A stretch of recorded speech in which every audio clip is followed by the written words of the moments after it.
Hi friends, പുതിയൊരു സ്റ്റോറിയിലേക്ക് എല്ലാവർക്കും സ്വാഗതം. അങ്ങനെ രോഹിത് വൈജയന്തിയുടെ അരികിലേക്ക് വരുന്നുണ്ട്. കല്യാണത്തിന് മുമ്പ് അമ്മയ്ക്ക് വല്ല രഹസ്യബന്ധവും ഉണ്ടായിരുന്നോ എന്നുള്ള രോഹിത്തിൻ്റെ ചോദ്യം കേട്ട് വൈജയന്തി ദേഷ്യത്തിൽ രോഹിത്തിൻ്റെ മുഖത്തേക്ക് ഒരടി കൊടുക്കുന്നുണ്ട്. അനാവശ്യം പറയുന്നോടാ, നീയൊക്കെ എന്താ വിചാരിച്ചത്? നിങ്ങളുടെ അച്ഛനല്ലാതെ വേറൊരു പുരുഷനും വൈജയുടെ ജീവിതത്തിൽ ഇന്നേ വരെ ഉണ്ടായിട്ടില്ല. അല്ല, ഇപ്പം നിനക്ക് ഇങ്ങനെ ഒരു സംശയം ഉണ്ടാകാൻ കാരണം എന്താ എന്നിങ്ങനെ വൈജ ചോദിക്കുമ്പോൾ രോഹിത് പറയുന്നുണ്ട്, അല്ല, അമ്മയ്ക്ക് അഭിനയിക്കാനും കള്ളം പറയാനൊക്കെ നന്നായിട്ട് അറിയാമല്ലേ. അമ്മ അത്ര വലിയ പുണ്യാളത്തെയൊന്നും ചമയണ്ട, സത്യങ്ങളെല്ലാം എനിക്കറിയാം. അത് കേട്ട് വൈജ ആകെ ഞെട്ടിത്തെറിച്ച് നിൽക്കുകയാണ്. വൈജ ചോദിക്കുന്നുണ്ട്, അല്ല എന്താടാ, എന്താ നിനക്കൊരു മാറ്റം? എന്നെപ്പറ്റി ആരെങ്കിലും മോശമായിട്ട് നിന്റെ ഇരിക്കെ വന്ന് പറഞ്ഞോ എന്ന് വൈജ ചോദിക്കുകയാണ്. അപ്പോൾ രോഹിത് പറയുന്നുണ്ട്, പറഞ്ഞു, അത് മറ്റാരുമല്ല, എൻ്റെ അച്ഛൻ തന്നെയാണ്. അമ്മ കല്യാണത്തിന് മുമ്പ് ഒന്ന് പ്രസവിച്ചവളാണെന്ന്. അതോടുകൂടി അമ്മയോടുള്ള ബഹുമാനമെല്ലാം എൻ്റേത് പോയി. എന്തായാലും അമ്മ ഈ കുടുംബത്തുണ്ടാക്കി വെച്ച നാണക്കാട്ടിൽ വലുതായിട്ട് ഞാനൊന്നും ചെയ്തിട്ടില്ല എന്ന് മറുപടിയും കൊടുത്തിട്ട് രോഹിത് അവിടെ നിന്ന് പോവാണ്. വൈജയന്തി മനസ്സിൽ ചിന്തിക്കുന്നുണ്ട്, അല്ല, ഈ ബാലചന്ദ്രൻ എന്തറിഞ്ഞിട്ടാണ് ഈ രോഹിത്തിൻ്റെ അരികെ ഇങ്ങനൊക്കെ പറഞ്ഞു കൊടുത്തത്? ഇനി ഏതെങ്കിലും വഴി സത്യം അറിഞ്ഞിട്ട് തന്നെയാകുമോ, അതോ എന്നെ മോശക്കാരിയാക്കാൻ വേണ്ടി വെറുതെ ഓരോ കുറ്റങ്ങൾ ആരോപിക്കുന്നതായിരിക്കുമോ? ബാലചന്ദ്രൻ്റെ മുന്നിൽ ചെന്ന് ധൈര്യത്തോടെ ഇതൊന്നും ചോദിക്കാനും പറ്റില്ലല്ലോ, കാരണം എനിക്ക് അങ്ങനെ ഒരു ഭൂതകാലം ഉണ്ടായിപ്പോയല്ലോ എന്നൊക്കെ മനസ്സിൽ ചിന്തിച്ചിരിക്കുകയാണ് വൈജയന്തി. പിന്നീട് ഭവിത അലീനയുടെ കോൾ വന്ന് ഫോണിൽ സംസാരിക്കുകയാണ്. അലീന ചേച്ചി ഇവിടുന്ന് പോയിട്ട് എത്ര ദിവസമായി? ഇപ്പോഴാണ് വന്നിട്ട് ചേച്ചിക്ക് ഞങ്ങളെ വിളിക്കാൻ സമയം കിട്ടിയത്? ചേച്ചി രോഹിയേട്ടനെയും എന്നെയും കൃഷ്ണനെയും എല്ലാവരെയും മറന്നുപോയോ എന്നിങ്ങനെ ചോദിക്കുകയാണ്. അപ്പോൾ അലീന പറയുന്നുണ്ട്, അതിന് അങ്ങനെ നിങ്ങളെയൊക്കെ മറക്കാൻ പറ്റുന്ന ബന്ധമാണോടി എനിക്ക് നിങ്ങളുമായിട്ടുള്ളത്? ഞാൻ പോയെന്ന് കരുതി പഠിപ്പിൽ ഉഴപ്പി നടക്കരുത്, നന്നായിട്ട് പഠിക്കണം, നല്ല മാർക്കും വാങ്ങണം എന്നിങ്ങനെ അലീന ഉപദേശിക്കുകയാണ്. അപ്പോൾ ഭവിത പറയുന്നുണ്ട്, അതിന് ഞങ്ങൾ നന്നായിട്ട് പഠിക്കുന്നുണ്ടല്ലോ ചേച്ചി. പിന്നെ ചേച്ചിയുടെ വിശേഷങ്ങളൊക്കെ പറ, അവിടെ എന്തൊക്കെയുണ്ട് വിശേഷം? പുതിയ വീടും വീട്ടുകാരും എല്ലാവരും എങ്ങനെയുണ്ട്? ചേച്ചിക്ക് ഇഷ്ടമായോ എല്ലാം? അതോ ഇവിടുത്തേക്കാൾ സുഖം അവിടെയാണെന്ന് ചേച്ചിക്ക് തോന്നിയോ? നിങ്ങളെയൊക്കെ പിരിഞ്ഞിട്ട് എനിക്ക് എന്ത് സുഖമാടി മോളെ ഉള്ളത്. പിന്നെ ഒരു സന്തോഷം ഇങ്ങനെ വല്ലപ്പോഴുമൊക്കെ വിളിച്ച് നിങ്ങളുടെ ഈ സൗണ്ട് കേൾക്കുമ്പോഴാണ് എന്നിങ്ങനെ പറയുകയാണ് അലീന. ഞങ്ങൾക്ക് 3 പേർക്കും ചേച്ചിയെ കാണാൻ കൊതിയായിട്ട് വയ്യ. അച്ഛൻ്റെ ഒരിക്കൽ പറഞ്ഞിട്ട് ഞങ്ങൾ ഒരു ദിവസം ചേച്ചിയെ കാണാനായിട്ട് അങ്ങോട്ട് വരുന്നുണ്ട് എന്നിങ്ങനെ ഭവിത ഫോണിൽ കൂടെ പറയുന്നത് കേട്ട് അപ്പോൾ വൈജയന്തി അങ്ങോട്ട് വരികയാണ്. തിരിച്ച് അലീന എന്താണ് മറുപടി പറയുന്നതിന് കേൾക്കുന്നതിന് മുമ്പേ തന്നെ വൈജയന്തി ഭവിതയുടെ നിന്ന് ഫോൺ പിടിച്ചു വാങ്ങി നിലത്തിട്ട് ചവിട്ടി പൊട്ടിക്കുകയാണ്. ഭവിതയ്ക്ക് ഇത് കണ്ട് ദേഷ്യത്തോടെ ചോദിക്കുന്നുണ്ട്, അമ്മ എന്ത് പണി കാണിക്കുന്നേ? എന്തിനാ എൻ്റെ ഫോൺ വെറുതെ ചവിട്ടി പൊട്ടിച്ചേ? ഞാൻ അലീന ചേച്ചിയായിട്ട് സംസാരിച്ചിരിക്കുന്നത് അമ്മ കാണുന്നില്ലേ എന്ന് ചോദിച്ച് ഭവിത ദേഷ്യപ്പെടുകയാണ്. അപ്പോൾ വൈജ പറയുന്നുണ്ട്, അലീന ഈ വീട്ടിൽ നിന്ന് പോയതിനു ശേഷവും അവളുമായിട്ട് ആർക്കും ഒരു ബന്ധവും ഉണ്ടാകാൻ പാടില്ലെന്ന് ഞാൻ എത്ര തവണ പറഞ്ഞതാണ്. അത് നീയൊക്കെ അനുസരിച്ചോ?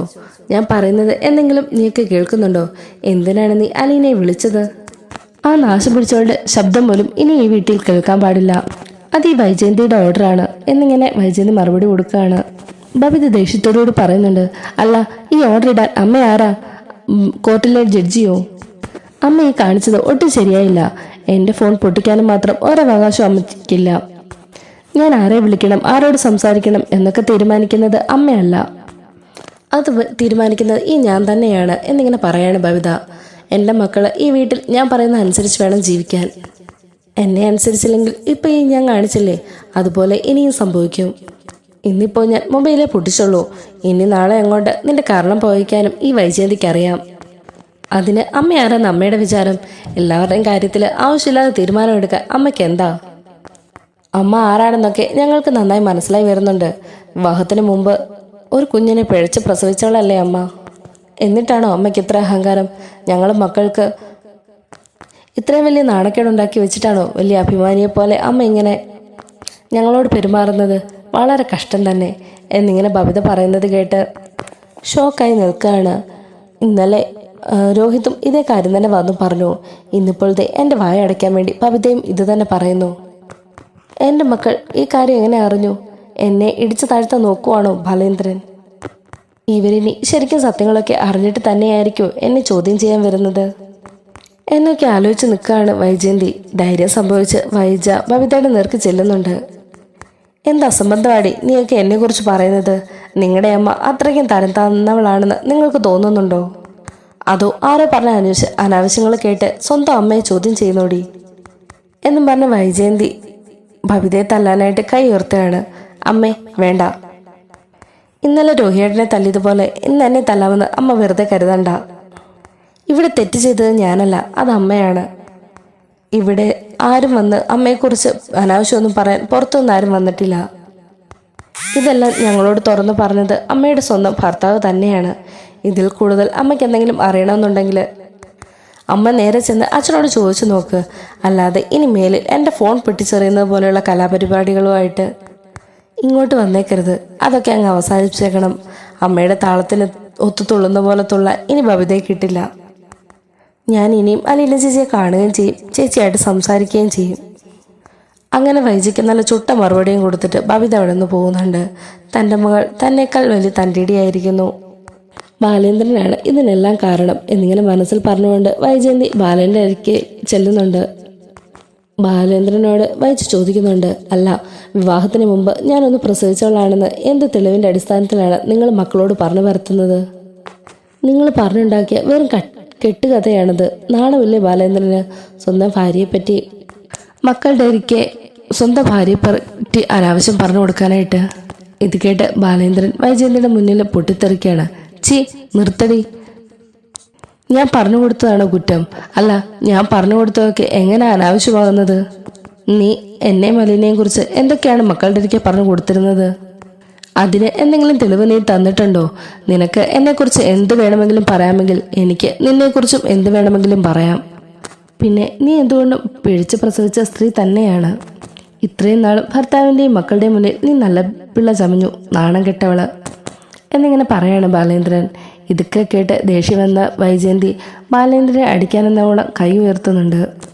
ഒരു തെളിവുമില്ലാതെ എന്നെക്കുറിച്ച് അനാവശ്യം പറഞ്ഞാൽ ഭർത്താവാണെന്ന് ഞാൻ വിചാരിക്കില്ല. ഞാൻ കേട്ടുകൊണ്ട് നിൽക്കുമെന്ന് കരുതുകയും വേണ്ട. ഇനി ഒരു വാക്ക് എന്നെക്കുറിച്ച് എന്തെങ്കിലും പറഞ്ഞാലുണ്ടല്ലോ, സ്വന്തം മക്കൾക്ക് വേണ്ടി 10-23 വർഷം ഈ കുടുംബത്ത് കഷ്ടപ്പെട്ട് കഴിഞ്ഞവളാണ് ഞാൻ. എന്നിട്ട് ഒരു തെളിവുമില്ലാതെ എന്നെ മോശക്കാരിയാക്കിയില്ലേ അവരുടെ മുന്നിൽ വെച്ച് എന്നൊക്കെ ചോദിച്ചുകൊണ്ടാണ് വൈജ കൈ ഉയർത്തുന്നത്. എന്നാൽ ബാലേന്ദ്രൻ ആ കൈ തട്ടി മാറ്റുന്നുണ്ട്. നീ എന്നെ അടിക്കാൻ മാത്രം, ഈ ബാലചന്ദ്രനെ അടിക്കാൻ മാത്രം വളർന്നിട്ടില്ല വൈജയന്തി. നീ എന്നെയും അലീനയും കുറിച്ച് ഉണ്ടാക്കിയ കഥകളൊക്കെ എനിക്ക് നല്ല ഓർമ്മയുണ്ട്. അതുപോലെ ഈ ബാലേന്ദ്രൻ ഒരിക്കലും സ്വന്തം ഭാര്യയെപ്പറ്റി ഇല്ലാ കഥകൾ ഉണ്ടാക്കുന്ന ഒരാളല്ല. പിന്നെ ഞാൻ ഈ പറഞ്ഞ കാര്യങ്ങൾക്കൊക്കെ തെളിവുകൾ എൻ്റെ കയ്യിലുണ്ടടി. നീ ആഗ്രയിൽ ജീവിച്ചതും അവിടെ വെച്ചുണ്ടായ കഥകളും മൊത്തം ഞാൻ അറിഞ്ഞു കഴിഞ്ഞു. നീ എന്താ വിചാരിച്ചത്? 25 വർഷം കഴിഞ്ഞപ്പോൾ ആ കഥകളെല്ലാം എല്ലാവരും മറന്നുവെന്നോ? നീ മറന്നു കാണും, പക്ഷേ ആ പഴയ കഥകളൊക്കെ ഞാനിങ്ങനെ ചികഞ്ഞെടുത്തു എന്നിങ്ങനെ പറയാണ് ബാലേന്ദ്രൻ. അപ്പോൾ വൈജയന്തി ഒന്ന് പതറുന്നുണ്ട്. എന്നിട്ട് പറയുന്നുണ്ട്, നീ എന്തൊക്കെയാ ബാലേന്ദ്രൻ പറയുന്നത്? അതിനു വേണ്ടി ആഗ്രയിൽ വെച്ച് ഒന്നും സംഭവിച്ചിട്ടില്ല എന്നിങ്ങനെ പറയാണ് വൈജയന്തി. അപ്പോൾ ബാലേന്ദ്രൻ പറയുന്നുണ്ട്, നാവടക്കടി, ഇനിയും ഓരോ കള്ളക്കഥ പറഞ്ഞ് നീ വെറുതെ ബുദ്ധിമുട്ടണ്ട. ആഗ്രയിൽ നിന്ന് നീ തിരിച്ചു വരുമ്പോൾ നീ പൂർണ്ണ ഗർഭിണിയായിരുന്നില്ലേ? പുനരൂരിൽ അല്ലേ നിന്റെ കാമുകൻ്റെ നാട്? അല്ല, ഇതിലും വലിയ തെളിവുകൾ വേണമെങ്കിൽ ഞാൻ തരാൻ തയ്യാറാണ്. നിന്റെ ആങ്ങളമാരായ ഗംഗേട്ടനെ ശിവേട്ടനെ വേണേൽ വിളിപ്പിക്കാം.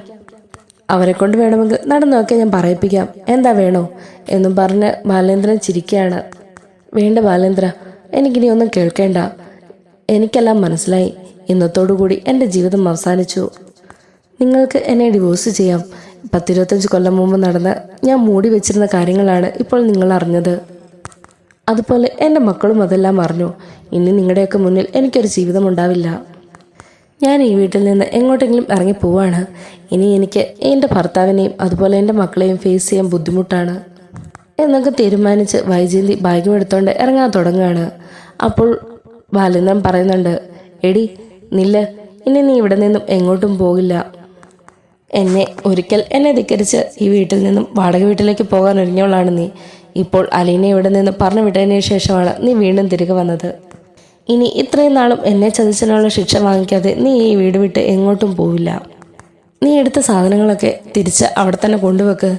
ഇനി നീ അങ്ങോട്ടുള്ള ജീവിതം സമാധാനപൂർണ്ണമായി ജീവിക്കാൻ ഒരിക്കലും അർഹതയല്ല.